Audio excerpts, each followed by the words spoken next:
생계, 의료, 주거, 교육급여 이 네 가지가 중심이에요. 그런데 좀 더 자세히 살펴보면 뭐 자활급여라는 것도 있고 이렇게 해산급여 또 장제급여 이런 것들도 있어요. 그런데 우리 복지제도가 진짜 좋아졌습니다. 2000년에 긴초생활보장제도가 시행이 되고 또 2015년쯤에 맞춤형으로 바뀌었죠. 이렇게 바뀌고 또 최근에도 계속 조금씩 보완되고 있습니다.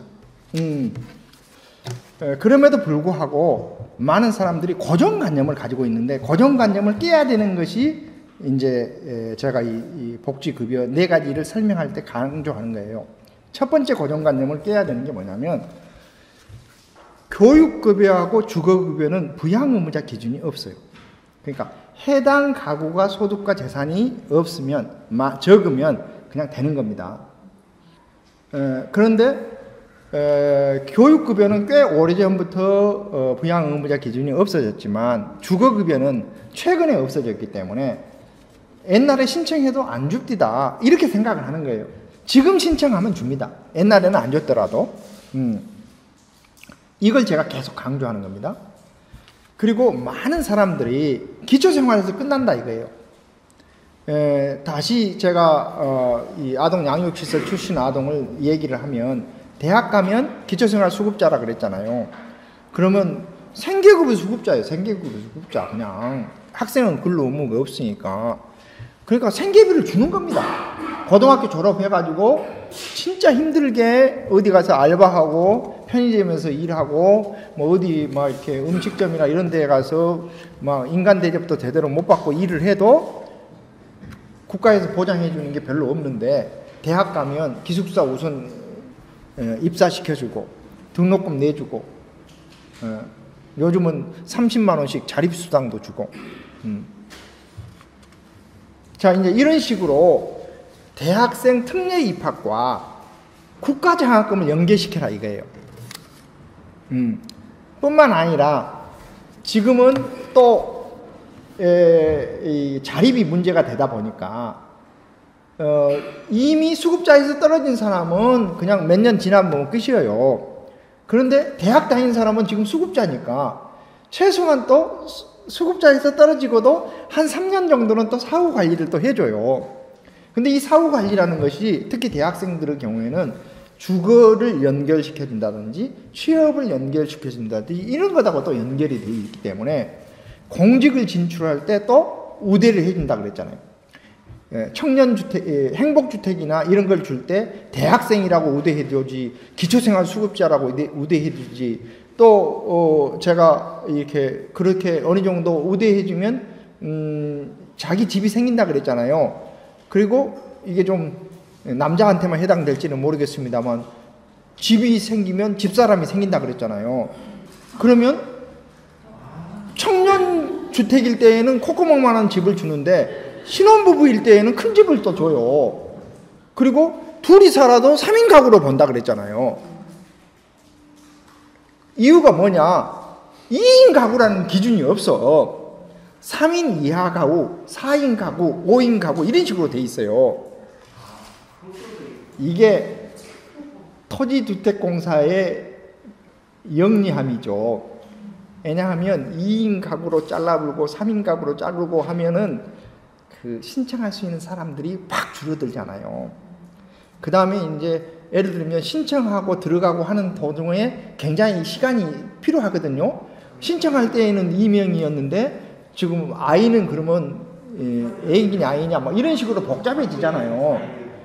그리고 어차피 세상이 임신 출산을 장려하려고 하는 분위기이기 때문에 신혼부부 3인 가구 뭐 이런 식으로 해갖고 기준을 팍 높여줘야 이렇게 입주할 수 있는 가능성이 높고, 여러분들이 토지주택공사의 직원이라고 생각해봐요. 가난한 사람만 꼭 골라갖고 주고 싶겠어요? 빨리 얼른 완판을 해보고 싶겠어요? 이 담당자 입장에서 생각해봐요. 이거 빨리 완판하고 다른 데로 또 가야지. 그러니까 어떻게 보면 이게 연결이 돼 있어요. 연결이. 그래서 왜 우리 사회복지사는 막 마인드맵도 막 그리면서 왜 이런 것을 연결을 못 시키냐 이거예요. 연결을 시키자 보자 이거야. 그러니까 교육급여에서 끝내지 말고 예를 들면 고등학생이다 그러면 고교 학비 지원은 60%에서 끊겨요. 그 다음에 긴급복지에서는 교육 지원은 75%에서 끊깁니다. 국가장학금은 기준 중위소득의 몇 %에서 끊긴지 아셔요? 국가장학금 몇 %에서 끊겨요? 아니요. 끊겨.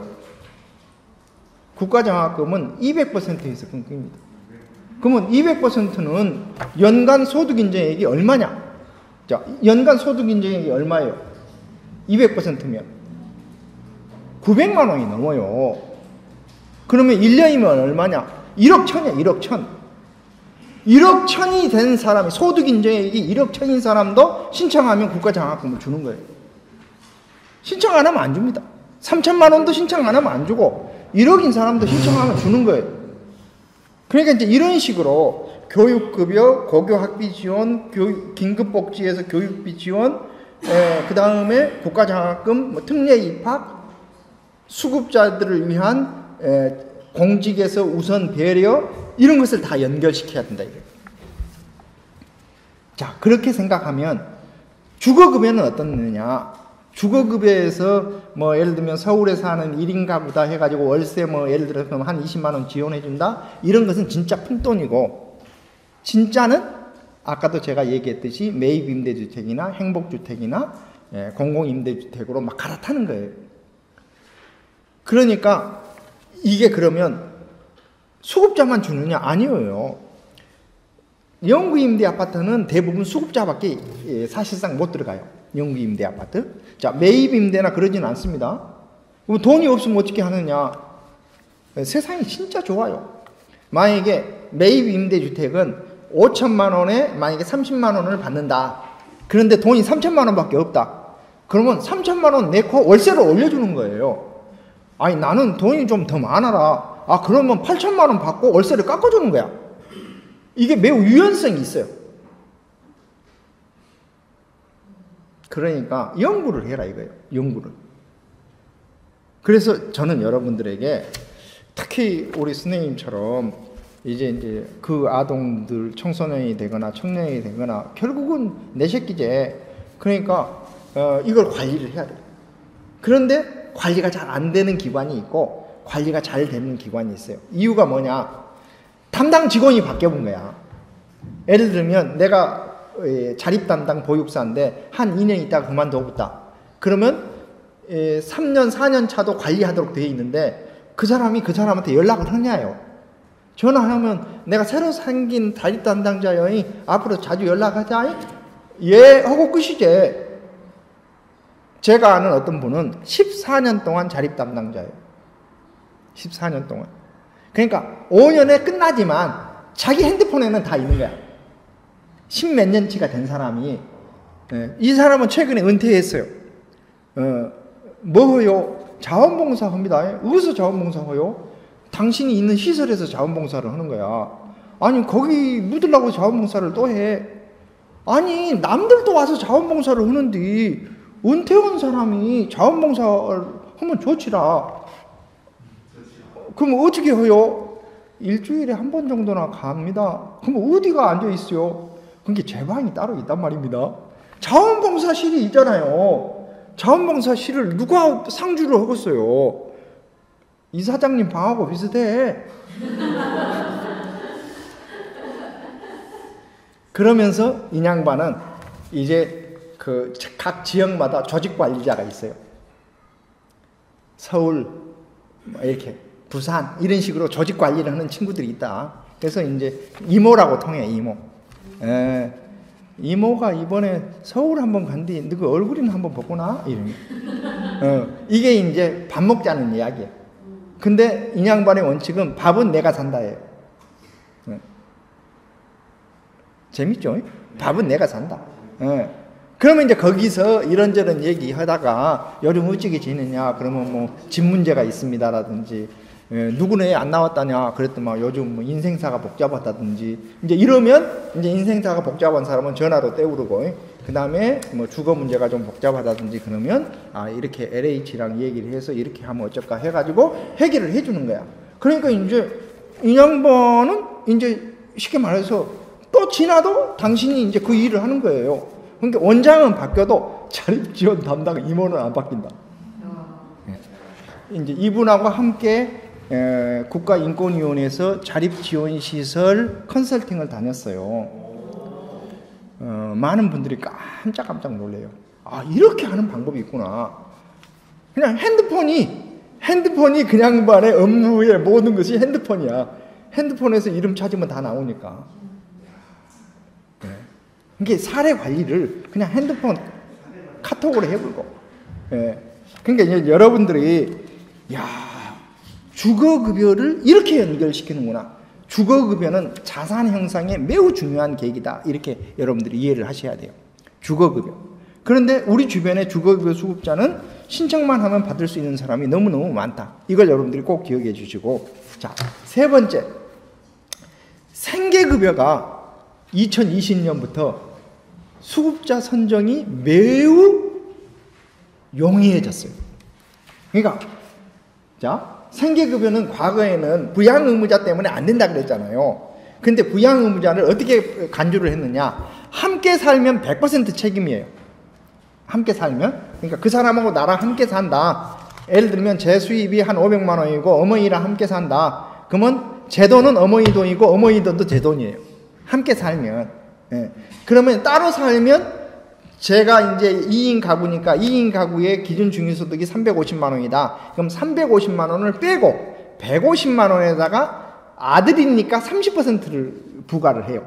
그럼 150만 원에 30%면 제가 45만 원을 매달 어머니에게 드리는 것으로 간주를 해요. 안 주고 있는데요. 나도 새끼들을 키워야 되는데 인정을 안 해요. 더 놀라운 것은 며느리도 부양의무자야. 아들은 소득이 별로 없는데 며느리가 소득이 많다. 그럼 며느리도 월 45만 원을 시부모에게 줘야 되는 것으로 간주를 한다 이거야. 환장하죠. 그래서 우리 정서상 아들과 딸이 다르다고 해서 미혼일 때에는 아들, 딸 구분 없이 30%, 기혼일 때에는 아들과 며느리는 30%, 딸과 사이는 15%를 부과를 했어요. 그동안. 그런데 딸과 사이는 실질적으로는 재산은 별로 안 보고 금융재산만 봤어요. 그래서 금융재산에 2억 원 이상이 있지 않으면 부양 능력이 사실은 별로 없는 것으로 그냥 넘어가 버렸어요. 이해되셔요? 네. 아들은 그냥 확 파불고 딸하고 사이는 별로 안 봤어요. 더욱이 나도 시부모를 모시고 있는데요 하면 어떻게 둘이나 모시냐 해가지고 부양 면제를 시켜주기도 했어요. 이해되셔요? 그러니까 이랬는데 이게 이제 성차별이다. 그래서 올해부터서 이걸 10%로 낮춰줬어요. 또한 소득평가액 방식을 작년까지는 근로소득을 100% 소득으로 간주했다가 소득평가액으로 간주했다가 올해부터서는 70%만 간주한다 그랬죠.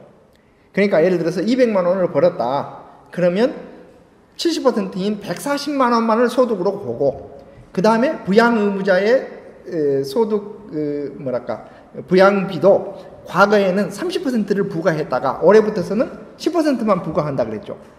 그러니까 이른바 차상위 계층, 간달간달해서 안 된 사람들, 간달간달해서 생계급여는 안 되고 의료급여 된 사람들은 지금 신청하면 생계급여가 되는 거예요. 근데 의료급여 수급자에게는 그냥 내버려둬. 네가 신청하면 해주고. 이해되시죠? 신청해야 해주니까. 신청 안 하면 어쩐다? 내버려둔다고. 그러다 보니 이제 의료급여 수급자가 늘어날 가능성이 있잖아요. 그러니까 국가가 꼼수를 뒀어요. 어떻게 꼼수를 뒀느냐? 생계급여 수급자의 일반 소득의 공제액을 높여주면서 의료급여 수급자는 10년 전 거하고 똑같이 묶어놔본 거야.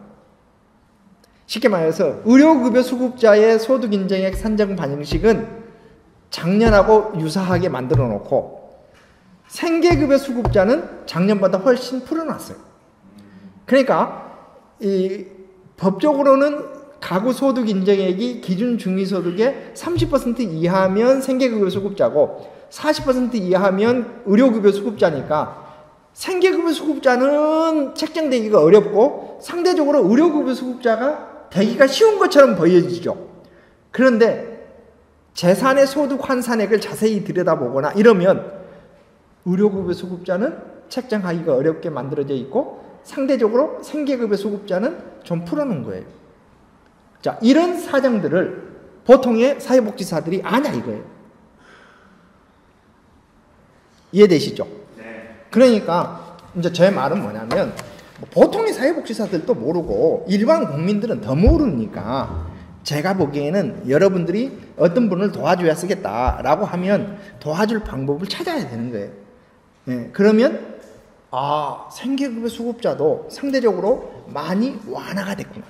많이 완화가 됐구나. 특히 장애인의 경우에는 진짜 많이 완화가 됐어요. 진짜 많이 완화가 됐어.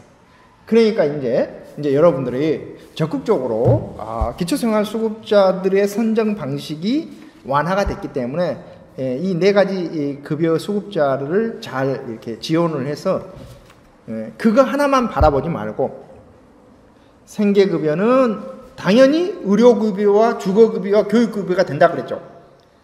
그러니까 매월 뭐 생계급여로 한 50만 원 넣어주는 것 여기에 만족하지 말고 이번 기회에 토지주택공사에 연락해갖고 전세자금 대출을 받으면 영구임대 아파트에서 빠져나올 수가 있는 거죠. 그러면 영구임대 아파트는 예를 들면 임대료가 12만 원이고 만약에 매입임대 아파트는 임대료가 20만 원이다. 그러면 국가에서 지원해 주는 것은 예를 들면 18만 원이다. 기준이. 그러면 영구임대 아파트에 살면 12만 원만 지원을 받는 거예요. 그런데 이쪽으로 매입임대로 옮겨가지고 여기는 전세 자금을 다 받아버렸으니까 사실은 이렇게 월세를 낼 필요가 없죠. 근데 만약에 월세가 부족하면 더 내야 되면 그 돈이 20만 원이다. 그러면 18만 원만 지원을 받는 거예요. 그래서 이제 이런 것들을 이게 버라이어티하게 버라이어티하게 여러분들이 그 사람의 가정에 맞춰서 알려줘야 된다 이거예요.